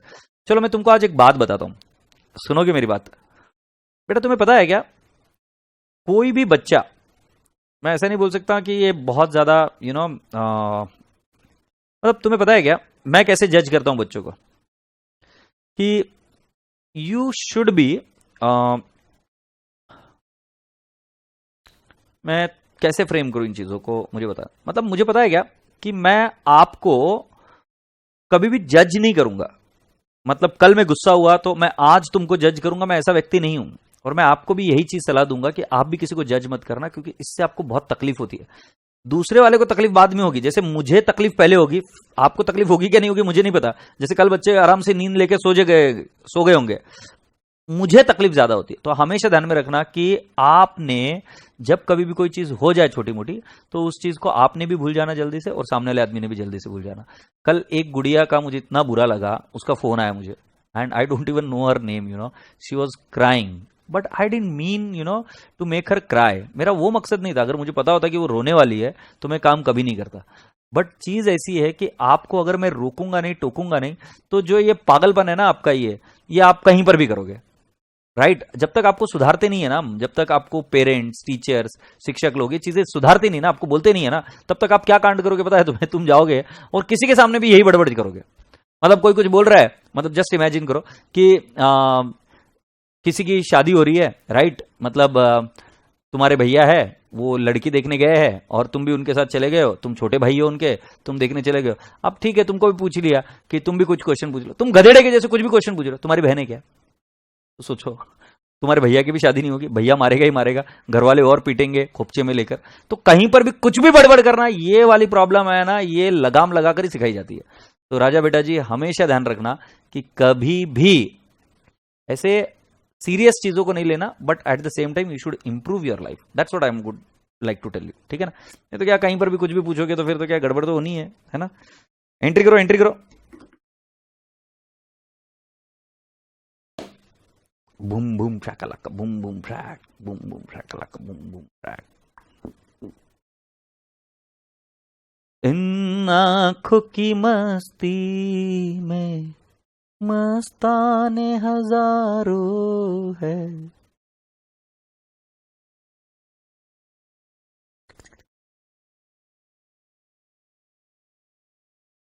इतने प्यारे दिख रहे हो, मैं तुम्हें बता नहीं सकता। जब तुम हंसते खिलखिलाते हो ना, तब प्यारे लगते हो। ये सैड बच्चा अच्छा नहीं लगता है, इसे मुंह छुटा करके बैठा हुआ अच्छा नहीं लगता है। खुश रहने का जीवन। मुझे बहुत जान पर आ रहा था आज लेक्चर लेने को, कल बहुत एक्साइटेड था, कल एक्स्ट्रा लिया तो भी तकलीफ नहीं थी, आज साला ऐसा जान पर आ रहा है कब लेक्चर खत्म हो। अब थोड़े बहुत तुम अच्छे लग रहे हो, खिलखिलाते अच्छे लगते हो, अभी ऐसे सुंदर लगते हो, क्यूट लगते हो। अभी काला टीका लगा लेना मम्मी से जाके, और मम्मी को बोलना माँ माँ मुझे आंचल में छुपा लेनी, तो मुझे नजर लग जाएगी किसी की।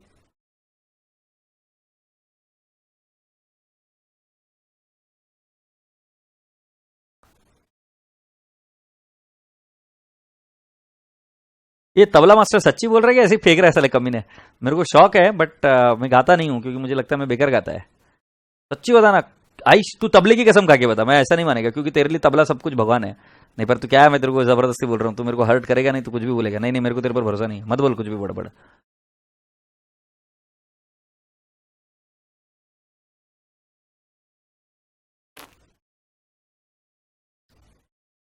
किसी को फुगाने का ना, तो तुमको बुला लेने का, फुगा फुगा के खत्म कर देते हो मेरे को।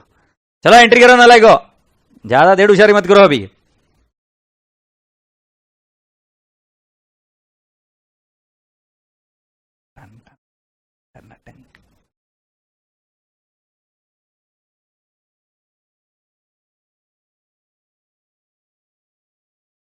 ये क्या है? भाई आंखें फूट जाएगी। कौन है ये पीए? पीए कौन है बे? ओ प्रिया अग्रवाल पीए मतलब पी क्या? ये क्या? आंखें निकल जाएगी बाहर छोरी। भाई साहब कहां कहां से ढूंढ के लाते हो रही है?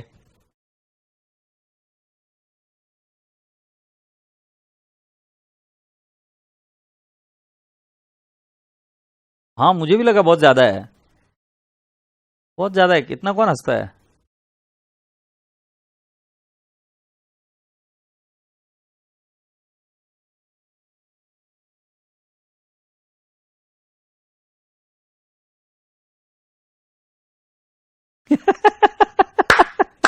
गौरव भाई गलती हो गई।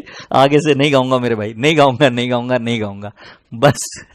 बस यार। अब नहीं गाऊंगा यार।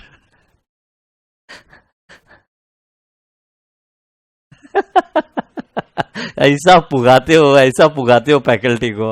और फिर जो इज्जत करते। तुम्हें बताओ सच्ची में क्या हुआ था।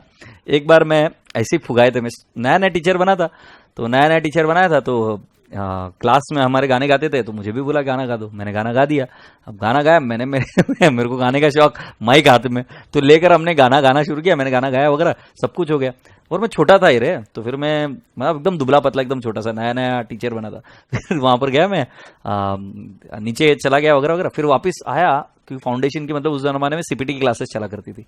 तो जब आकर देखूं तो ऐसे खुपचे से देख रहा था मैं कहीं से। राइट वैसे पार्टीशन थे मेरे दूसरे क्लास में क्लास। तो पता है बच्चे कमी नहीं क्या कर रहे हैं। वो मोबाइल पर रिकॉर्ड कर लेते और रिकॉर्ड कर एक बच्चा दूसरे को बता रहा है, दूसरा बच्चा तीसरे को बता रहा है, तीसरा चौथे को बता रहा है और बता बता के हंस रहे ऐसे कि देखिए अंडे आनंद सर ने कैसे गाया। देखो आनंद सर ने कैसे गाया। और फिर जब मेरा बर्थडे आता है ना तब बर्थडे के दिन वो मेरे को टैग कर कर करके बताते हैं कि देख भाई ये गाना ऐसा गाया। और तुमको तो पता चलता है ठीक है। मेरे घर परिवार वालों को पता चलता है अबे नलायक पढ़ाता है कि गाना गाता है। ऐसी बातें बोलते हैं। मतलब कुछ भी टैग करते कुछ भी करती है पब्लिक। मालूम है तुम्हें?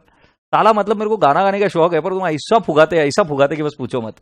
हाँ बिल्कुल ये जो राक्षस है ना डायन है ना ऐसी ऐसी फुगाते मुझे। और फुगा कर उसी के दांत से उस फुगे से मुझे फोड़ डालते। मतलब उसी दांत से नलाई को। पहले ये बताओ ये कंप्लीट हुआ कि नहीं हुआ? बहुत कमी नहीं रहते हो वहां पर तुम मजाक नहीं। अरे यार सही में यार गौरव तेरे को स्कर्ट वाला किस्सा कैसे पता चला?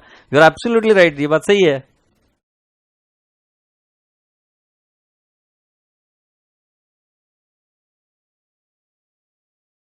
चलो ठीक है राजा बाबू जी ये एंट्रीज कर ली क्या मुझे बताओ। उर्वशी जी बहुत बहुत धन्यवाद आपका। प्यारे से बच्चे हो उर्वशी जी आप। बाकी के देखते कितने बच्चों ने लिख कर लिया।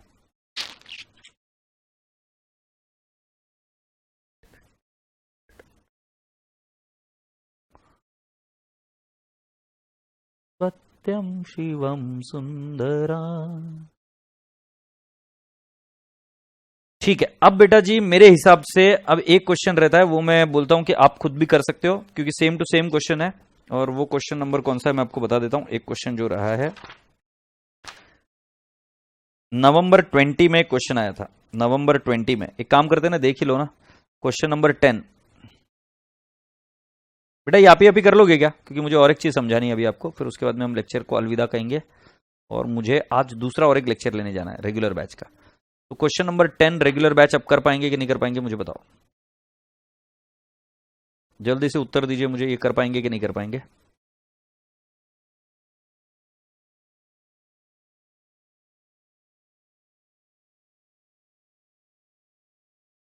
कर लोगे? परफेक्ट है श्योर हो?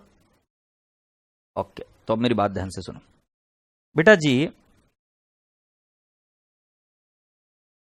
कितने के पापा सैलरी पर जॉब करते हैं मुझे बताओ। सैलरी मतलब पगार पर काम करते हैं। मुझे बताना एक बार कि किनके पापा सैलरी या पापा या मम्मी सैलरी पर काम करते हैं या भैया भाभी जो कोई भी है सैलरी पर काम करते हैं मुझे बताना। तो आजा चिमचिम। हाँ तो जब वो सैलरी पर काम करते हैं और मान लेते हैं आपके पापा की सैलरी है 1 लाख रुपए महीने का।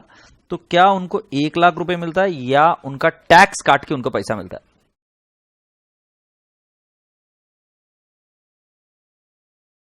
यस यस सर रिवाइवेंट। सो श्री एलिजाबेथ के पापा काम करते हैं। कनक गुप्ता के भी पापा काम करते हैं। सो मैं आपको बताता हूं कि 1 लाख रुपए की सैलरी पर जब आपके पिताजी काम करते हैं या मम्मा काम करती है तो उनके सैलरी में से कुछ टैक्स काट दिया जाता है, कुछ प्रोविडेंट फंड काट दिया जाता है और उनको पैसा दिया जाता है। तो मान लेते हैं कि उनका 30,000 रुपए काट लिया, तो पापा को मिला 70,000 रुपए। एक फर्ज करो, ऐसी बात बता रहा हूं, 70,000 रुपए मिले आपके पिताजी को। तो मैं आप सभी बच्चों से यह पूछता हूं कि बेटा जी, ये कंपनी का खर्चा कितना है? 70,000 है या 1 लाख है? कंपनी का खर्चा कितना है? 70,000 है या 1 लाख है? जल्दी से मुझे बताइए। I am requesting you all, company का खर्चा कितना है? वेदर इट इज 70,000 और it is 1 lakh. So if you understand it, company का खर्चा 1 लाख ही है, तो कंपनी एंट्री करती है salary account debit 1 lakh, agreed. To company बोलेगी राइट कैश, क्योंकि उन्होंने पेमेंट सिर्फ 70,000 का किया है, और बचा हुआ वो बोलेगी टू टीडीएस पेबल। ये टीडीएस पेबल मतलब ये सरकार को जमा कराना पड़ता है। कितना? 30,000 रुपए सरकार के पास जमा कराना पड़ता है, राइट। तो तुमने 1 लाख बिल्कुल सही बताया। सो ये होता है tax deducted at source. TDS is what? Tax deducted at source, right. और फिर ये फर्स्ट एंट्री हो गई। सेकेंड एंट्री एक्सक्यूज मी, फिर नेक्स्ट एंट्री होती है टीडीएस पेएबल टू कैश।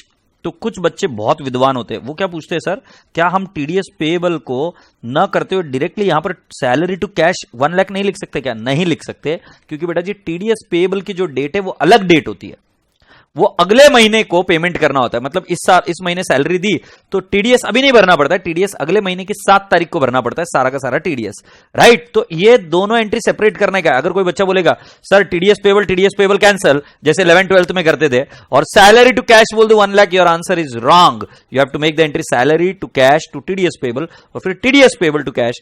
और थर्ड एंट्री यदि मैं आपको समझाऊं तो मेरी एंट्री हो जाती P&L टू सैलरी, और मैं कितना लिख दूंगा बेटा जी? 1 लाख। Appreciate this. अब मेरे प्यारे प्यारे सभापतियों, मेरे रसगुल्लो, मेरे मिर्च मसालों, मैं तुम्हें यह बोल रहा हूं कि बेटा जी जब कंपनी इंटरेस्ट देती है ना, इंटरेस्ट आ रहा है आपको? कंपनी जब आपको इंटरेस्ट देती है ना, तो उस इंटरेस्ट के ऊपर भी गवर्नमेंट ने कह रखा है कि आपको इसके ऊपर भी टैक्स काटना होगा। तो जब आपको बैंक एफडी पर इंटरेस्ट देती है तो बैंक क्या करती है? उसके ऊपर टीडीएस काट के आपको जमा करती है एफडी का इंटरेस्ट। तो राजा बेटा जी सैलरी की जगह इंटरेस्ट दिया तो भी एंट्री यही है, interest to cash to TDS payable और टीडीएस पेबल टू कैश, और P&L टू सैलरी की जगह पे एंट्री आएगी P&L to interest. P&L to interest, ये पीसी बहुत तंग कर रहा है रे। P&L to interest. So can I not wipe it off and I can write it down to interest account. सो कुल मिलाकर बेटा जी टीडीएस की एंट्री जो होती है वो इस तरीके से होती है कि जिसके अंदर आप इंटरेस्ट ग्रॉस अमाउंट पर लिखते हो, कैश नेट करते हो, और टीडीएस पेबल। अब टीडीएस पेबल कैसा देंगे वो कि 10% टीडीएस काटा जाता है, मतलब जो इंटरेस्ट रहेगा उसके ऊपर 10% काट लो और फिर आप एंट्री कर दो interest account debit 1 lakh to cash account 90,000 to TDS payable you will say 10,000। आशा करता हूं कि ये बात समझ में आई। जल्दी से मुझे इत्तला करिएगा कि क्या ये बात आपको समझ में आई क्या नहीं आई, और यदि समझ में आई है तो मैं आपको एक क्वेश्चन और दिखाऊंगा जो आपके मॉड्यूल में है, ये वाला, राइट ये वाला क्वेश्चन है। जल्दी से मुझे बताइए क्या आपको ये बात समझ में आई क्या? मैं कब से आपका इंतजार कर रहा हूं, आप जल्दी से मुझे बताइए ना। ए मेरे हम सफर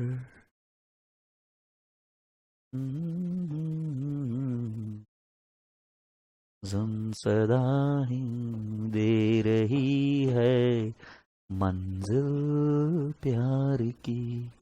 देखो, एक company issued 12% debentures of the face value of ₹10 lakh at 10% discount on 11/17। ठीक है, 10 लाख रुपए फेस वैल्यू के एट 10% डिस्काउंट ऑन 11/17 को इशू किया। तो इसकी एंट्री क्या होगी? कैश ऑब्लिक बैंक 2% डिबेंचर्स और डेबिट में आ जाएगा डिस्काउंट। तो बेटा जी 10 लाख का आएगा 9 लाख, डिस्काउंट आएगा 1 लाख, और बेटा जी 2% डिबेंचर आ जाएगा 10 लाख। फिर debentures interest after deducting at source tax at source 10% was payable on 30 जून और 31 दिसंबर एवरी ईयर। मतलब प्रत्येक 6 महीने के बाद में इंटरेस्ट पेमेंट किया जाएगा, ऐसा बोला। तो पहली वाली एंट्री देख लो, bank account debit discount account debit to 12% debenture. अच्छा, रिडम्पशन एट प्रीमियम है क्या? ओ and redeemed at the end of the year is 5% premium पर। सो बेटा जी कैन आई नॉट से इसकी कंप्लीट एंट्री मैं जो कर रहा हूं सही है क्या, बताना मुझे। पहले हम एंट्री कर देंगे इशू की, जरा ध्यान से देखिएगा, अर्ज कर रहा हूं। Cash oblique bank account debit 9 lakh, discount account debit 1 lakh, 12% debenture मैं लिख दूंगा कितना 10 लाख। बट बेटा जी क्योंकि ये रिडम्पशन एट प्रीमियम है तो इस पर एक एंट्री चिपका देंगे और बेटा जी हम इधर लिख देंगे loss 50,000 to premium on redemption 50,000। ठीक है, अब बेटा जी ये लॉस और डिस्काउंट को कंबाइन कर हम क्या बोल सकते हैं, लॉस ऑन इशू, और वो टोटल हम 1.5 लाख बोल सकते हैं। एग्रीड, ये बात आप स्वीकार करते हो ऐसा मैं मान के चलता हूं। सो राजा बेटा जी पहली जो एंट्री है वो bank account debit, discount oblique loss ये 1,50,000 to debentures to premium on redemption. अब बेटा जी इंटरेस्ट जो मिलेगा वो किस पर मिलेगा, फेस वैल्यू पर। तो 30 जून को आपको डिबेंचर इंटरेस्ट देना है 10 लाख पर 12% 6 महीने के लिए, क्योंकि सिर्फ 6 महीने बीते हैं। तो बेटा जी कैलकुलेटर पर लो 10 लाख इंटू 12% डिवाइड बाय 2 या इंटू 6/2 6 लाख आएगा। सो बेटा जी मैंने बोला डिबेंचर इंटरेस्ट अकाउंट डेबिट 60,000, आशा करता हूं कि समझ में आए। To cash oblique bank account I would say that it is to cash oblique bank how much, ओ सॉरी, या टू डिवेंचर होल्डर भी हम बोल सकते हैं। आजा so I would say to debenture holder and to TDS payable, और उसके बाद में उसका पेमेंट करेंगे debenture holder TDS to bank. अब बेटा जी आप डायरेक्टली ऐसे भी एंट्री कर सकते थे, debenture interest to debenture holder की जगह पे आप कर सकते थे टू कैश और टू टीडीएस, और फिर नेक्स्ट एंट्री आएगी टीडीएस टू कैश। अब उन्होंने क्या किया, दोनों ही अकाउंट को क्या बता दिया, पेबल, और पेबल बताने के बाद में बेटा जी उसका पेमेंट किया लास्ट में। और अल्टीमेटली डिवेंचर इंटरेस्ट कहां पे पार्क होगा, कहां पर जाएगा, पे एंड अकाउंट। तो जब आप दिसंबर में सेम एंट्री करने के बाद में अगर आप देखेंगे सो डिवेंचर इंटरेस्ट ट्रांसफर हो जाता है पी एंड अकाउंट को। तो मुझे जल्दी से बताइए क्या ये वाली एंट्री समझ में आई क्या, और यदि समझ में आई तो ये क्वेश्चन आपको घर पर ट्राई करना है, you have to do it really well. और एक और क्वेश्चन मैंने होमवर्क दिया था, वो है क्वेश्चन नंबर कौन सा था पिल्लू, वो क्वेश्चन नंबर 10 दिया था और उसका सजेस्टेड आंसर्स आ गए हैं। तो मैं चाहूंगा कि आप सजेस्टेड आंसर वहां से देख लीजिएगा। एक क्वेश्चन वैसे मैंने आपको ऑलरेडी करा दिया है, उसमें आपको ये चीज क्लैरिटी में आ जाएगी। डिबेंचर टॉपिक का, शेयर्स का, पार्टनरशिप का एक भी मार्क जाना नहीं चाहिए, and you should be able to gauge all the marks. आपका नंबर ऑफ स्कोर बढ़ना चाहिए। मैंने कल आपको कुछ थ्योरी टॉपिक्स का होमवर्क दिया था जिसके अंदर contingent asset, contingent liabilities, capital and revenue expenditure. अब मुझे पता नहीं आप पढ़ के आए हो कि नहीं आए हो, तो अगर आप ये पढ़ के आए होंगे तो आज का नेक्स्ट होमवर्क ले लीजिए अकाउंटिंग स्टैंडर्ड और end S. I repeat, accounting standards और इंड एस, इसके ऊपर आपको होमवर्क दिया है और इसके भी क्वेरीज में आगे लूंगा। आज क्वेरीज नहीं ले पाएंगे क्योंकि मुझे पता नहीं कुछ बच्चे शायद पढ़कर नहीं आए। सो एक बार आपका पढ़कर हो जाए तो अभी आपको कितने टॉपिक्स बता दें, capital, revenue, expenditure, contingent asset, contingent liability, आज मैं बता रहा हूं एएस, इंड एस, और आपको ये भी पढ़ने का है क्या ही ना हो रहे थे टॉपिक्स, मेजरमेंट प्रिंसिपल जो है, राइट, मेजरमेंट प्रिंसिपल जो है वो भी आपको पढ़ के आना है। और यदि हो जाए तो बस बात खत्म। तो इसके साथ में बेटा जी डिबेंचर वाला टॉपिक खत्म हुआ। मैंने आपको चार्ट बनाने के लिए बोला था काजल जी, तो आपको मुझे चार्ट भेजना पड़ेगा तभी मैं मानूंगा कि आप पढ़ के आए हो। मैंने आपको चार्ट बनाने के लिए बोला है, तो आप चार्ट मुझे भेज दीजिए, मैं आपकी क्वेरीज लेने के लिए तैयार हूं। चार्ट नहीं भेजोगे तब तक मैं क्वेरीज नहीं लूंगा क्योंकि कुछ बच्चे बिना पढ़े भी आए हैं। अच्छा, सेकेंड चीज मैं आपको क्या बता रहा था, सुन रहे हो ना, सेकेंड चीज में क्या बता रहा था, what I was trying to tell, हाँ, कि अब आपको कैश बुक और बैंक रिकंसिलेशन स्टेटमेंट के मैं रेगुलर लेक्चर्स ही दूंगा, क्योंकि बेटा जी उसके अंदर प्रैक्टिस लगती है और जब तक आपकी कमांड नहीं आती तब तक आप उसको कर नहीं पाओगे। तो मैं क्या बोल रहा हूं, अगर आपको कैश बुक और बीआरएस इजी टॉपिक है, आता है, तो वो लेक्चर्स देखने की जरूरत नहीं है। अगर आपको वो नहीं आता है तो जरूर देखिएगा, और अगर आप वो देखेंगे तब उसके बाद में आपको वो चीज समझ में आ जाएगी। तो कैश बुक, बीआरएस के जितने भी क्वेश्चन आपके टेक्स्ट बुक में है, ये सारे के सारे क्वेश्चंस रेगुलर बैच में कवर्ड किए गए, including more additional questions. Okay, so अब आपको क्या करना है कि पहले वो रेगुलर लेक्चर्स देखने के बाद में आपके आंसर्स तो ऑलरेडी रेडी हो ही जाएंगे उधर। उसके बाद में आपको नेक्स्ट लेवल पर क्या करना है कि आपके टेक्स्ट बुक के अंदर जितने भी क्वेश्चंस है वो सारे के सारे क्वेश्चंस आपको देखने होंगे, राइट, उसके आंसर्स निकालने होंगे। और लास्ट पार्ट बता रहा हूं कि बेटा जी कैश बुक बीआरएस के लेक्चर्स मैं आज अपलोड कर दूंगा, तो वो आप देखना शुरू कर दीजिएगा, कैश बुक बीआरएस। और जो लास्ट चीज है वो ऐसी है कि अभी एक ही टॉपिक रहता है डेप्रिसिएशन, तो डेप्रिसिएशन टॉपिक हम कब शुरू करेंगे मैं आपको ये कल इत्तिला कर दूंगा ग्रुप पर, और उसके बाद में हम डेप्रिसिएशन टॉपिक खत्म करने के बाद हम सिलेबस को कह देंगे कि पूर्ण विराम, ये सिलेबस हो गया। सो मेरे रसगुल्ले बच्चों ने बहुत अच्छे अच्छे चार्ट्स बनाए हैं, तो मैं सभी को दिखाना चाहूंगा कि चार्ट कैसे बनाया है। देखो जरा, देखो जरा, देखो इन्होंने बनाया चार्ट। अरे वाह, capital revenue expenditure very good, types of receipt very good, contingent liability very good, very good, okay very good, very good. तो बेटा जी अगर इसमें कोई क्वेरीज होंगी तो क्वेरीज में सॉल्व करने की कोशिश करूंगा आपकी, राइट। तो जब आपकी क्वेरी होगी तो आप मुझे पूछना। अभी तो हम क्वेरीज नहीं ले पाएंगे because I have to go for the next lecture now. तो आज के लिए बाय। श्रुति वेरी गुड बेटा जी, वेरी गुड। तो आज के लिए bye, God bless you all, take care, खुदा हाफिज, stay happy and keep smiling at every point of time, alright. So खुश रहना और मस्ती में रहना, ठीक है। चलो bye, God bless you all, take care.